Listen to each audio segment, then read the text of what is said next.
99 Mercury Grand Marquis. I'm gonna show y'all the quick and easy way to take this fuel pump out, which I have right here. Now, as you notice here, literally everything is still intact. Even that harness, all I did was, you see,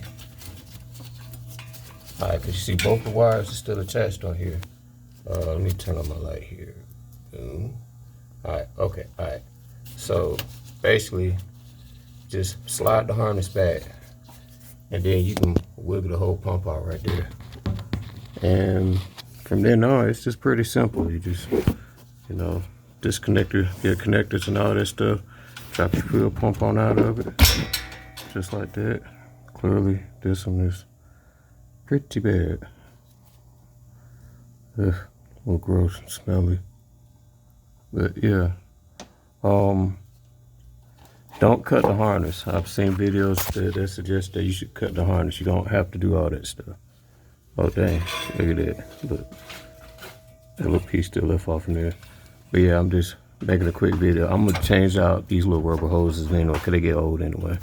But yeah, it shouldn't take you very long to take this fuel pump out, cause the way that harness binds up in there. Locate my hand. Locate my hand. There we go. All right. But yeah, shouldn't take it very long to do.